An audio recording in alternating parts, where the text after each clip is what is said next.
This is, to be exact, is an open ship, and it's exposed for all types of weather. Everything comes over the side, the rail of the ship, we have to pump out. So we have proved pump out or bail out. So we have proved it's possible. And many didn't believe we should make it before. But I was sure of it because of the history. They have done it before. Why shouldn't we be able to do it? And we have proved it. It's possible. It's probably the most authentic ship you'll see, and people notice that. You know, they really do. There's plenty of pirate ships sailing around, and people will have a good time on them. But people comment on how beautiful this ship is, and so people see the differences. And a lot of effort went into presenting that. And that's what the ship does, is it goes around and presents an image of the Viking Age from 1,000 years ago. Well, I learned that you could fit up to 100 men on the boat, and most of the boats weren't that big. They were kind of small, and they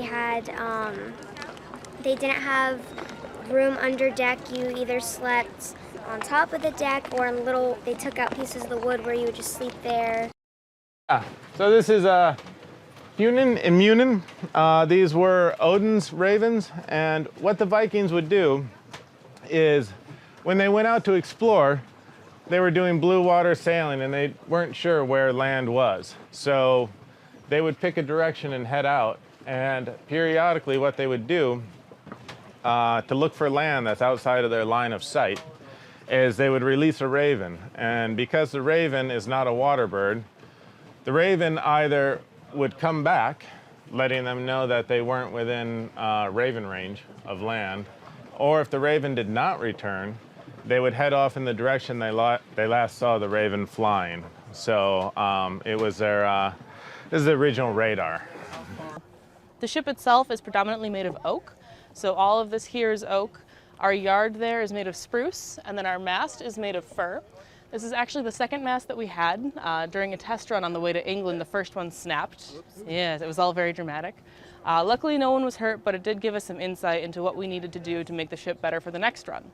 So we do a similar treatment on the wood to keep it safe. We use linseed oil, and that just kind of soaks in and makes another layer, protects it from all the elements and such.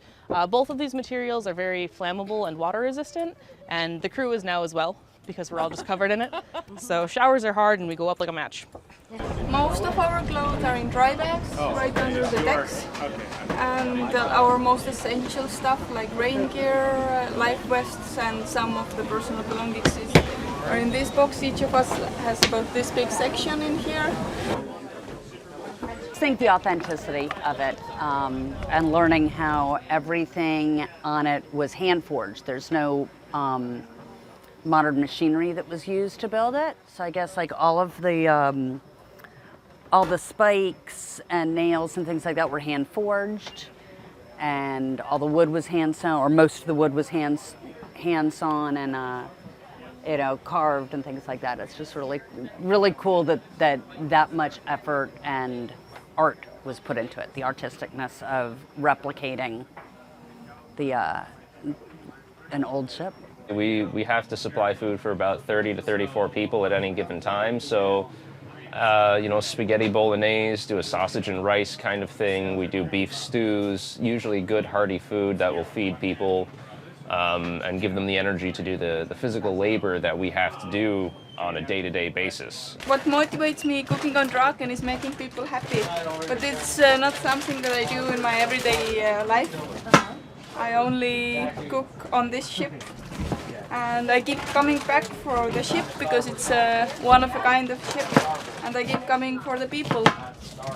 When I sail this boat in the open ocean, it's just horizon wherever I look. It's totally freedom, I can tell you. I think it would be a good idea if people would kind of think differently about our history, kind of want to go out and learn about it. And just to see it in person is just really interesting, and a lot more interesting if you were to see it online.